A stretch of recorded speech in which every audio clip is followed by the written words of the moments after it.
Boys and girls, I'm about to start reading you chapter 17 of The Doll People.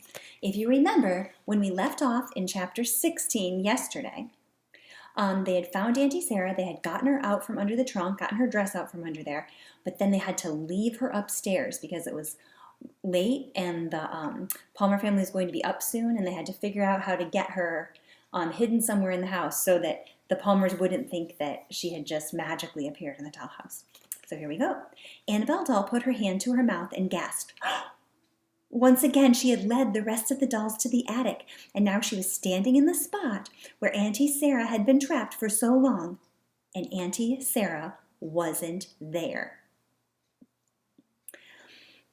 "She's gone," Annabelle cried softly. "Oh, again?" said Uncle Doll. No, I'm right here. Auntie Sarah came bustling out from under a footstool.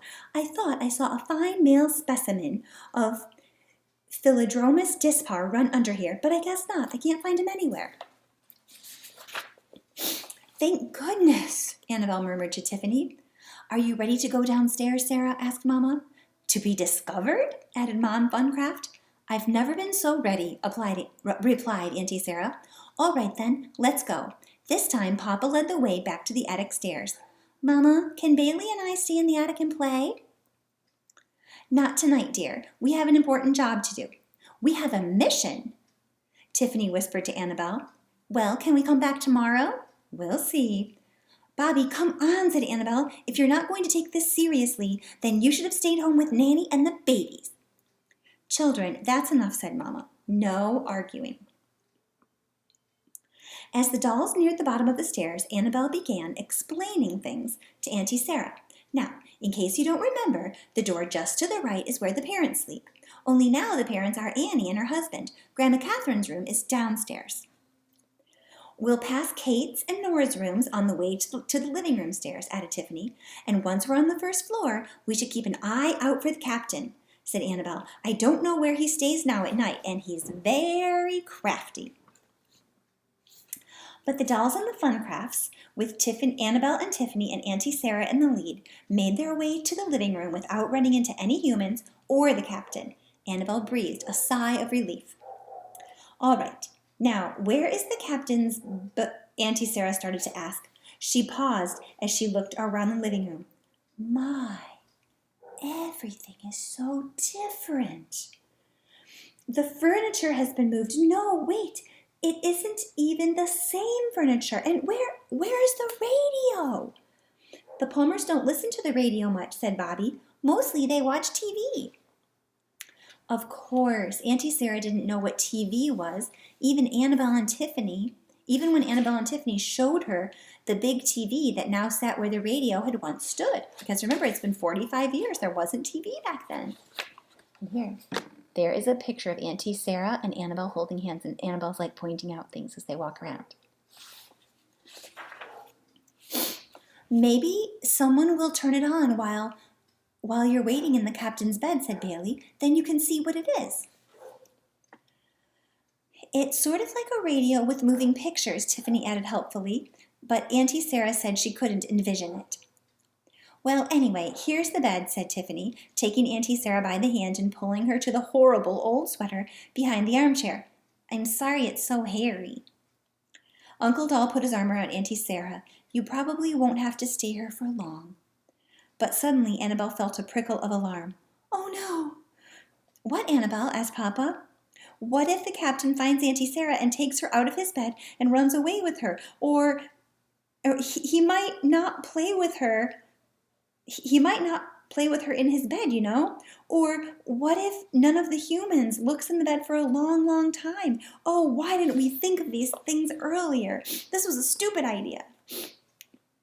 "Ahem, you forget whom you're talking about," said Auntie Sarah. "If the humans don't look here soon, I'll think of something. As for the captain, well, I've not met him, of course, but I have no doubt I could escape from him. And when I do, I'll just come back here to his bed. I'm not afraid of cats, you know." Remember, Auntie Sarah's really strong and adventurous, and so she's not worried. Mom Funcraft smiled at her.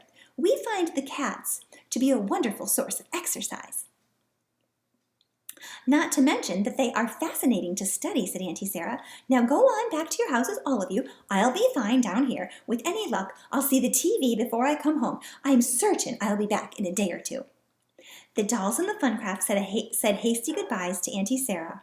They were in their homes long before the Palmers awoke. For a while, Annabelle sat on her bed and thought about her aunt.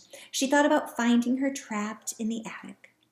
Then she thought about the day so long ago when Auntie Sarah had disappeared. Mama, said Annabelle, sliding into a chair in the kitchen where her mother was sitting at the table. Mama Doll looked up from the bit of sewing she sometimes worked on at night. Yes? Mama, I heard you say something to Auntie Sarah when we were in the attic last night, and I didn't understand it. What was it? Asked Mama. You said, we thought you had run away. What did you mean? Mama Doll put down her sewing. Well, why would Auntie Sarah run away from us? Annabelle continued. Didn't she love us? Oh, yes, of course she loved us, but she was so different from the rest of us. She was so much more bold, and we were timid, Annabelle suggested. Well, not timid exactly, careful. We have to be careful, Annabelle. You know that. And we felt that Auntie Sarah wanted to take chances. Sometimes that led to arguments.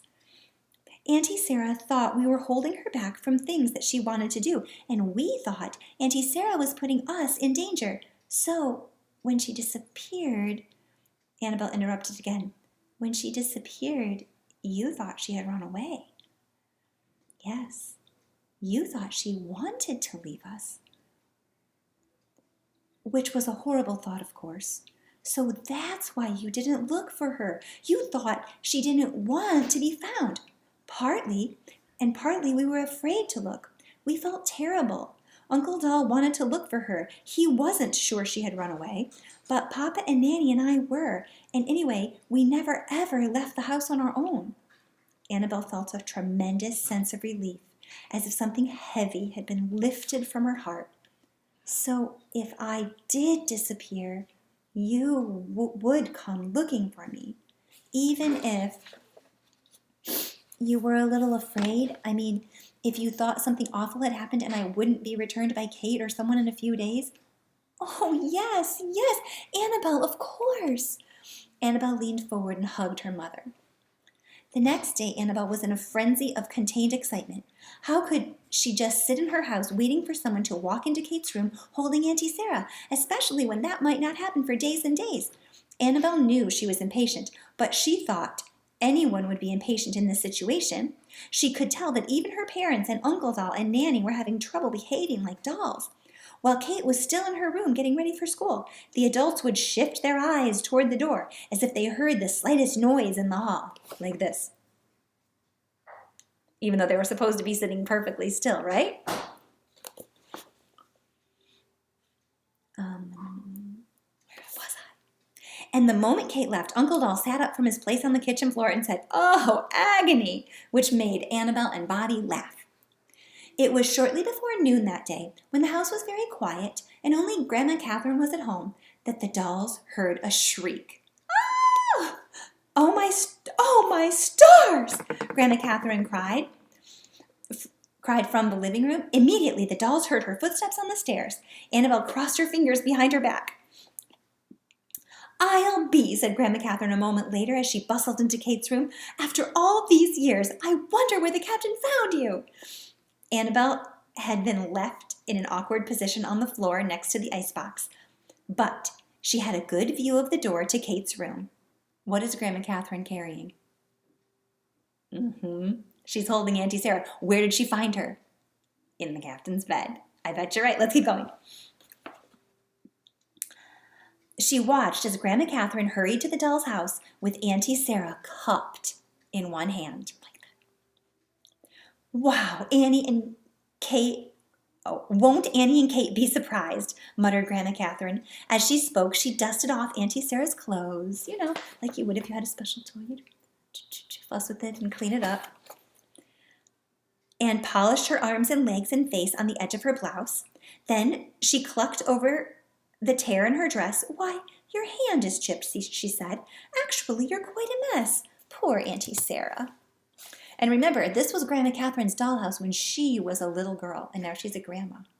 So she's had it all this time. She really cares for these dolls. Here's her hand. Looks like she's going to set Auntie Sarah right on the couch. Grandma Catherine fussed over Auntie Sarah some more, straightening and brushing and adjusting and wiping. "There," she said finally, "that's better, although I don't think I can do much about your dress." She sat Auntie Sarah on the couch in the parlor. "My goodness, Annie and Kate have never seen you," she continued. "I think I'll just let Kate find you here and see what she says." Grandma Catherine stood back and gazed at the sight of Auntie Sarah back in the dollhouse where she belonged. Then she hurried out of the room with a smile on her face. You have to remember that Grandma Catherine was probably around 10 years old or something when Auntie Sarah disappeared. She was a little girl herself. The dolls waited patiently. When they could no longer hear footsteps on the stairs, they rushed to Auntie Sarah and surrounded her once again in a hug. "We ought to have a celebration of some sort," said Mama in a whisper. "Oh, we ought to have a celebration of some sort," said Mama in a whisper. "We ought to have a double celebration," said Auntie Sarah. "Annabelle's birthday is in 3 days." Leave it to Auntie Sarah to remember something like that after all this time. Annabelle gazed at her aunt and decided she was one of the most wonderful people in the world.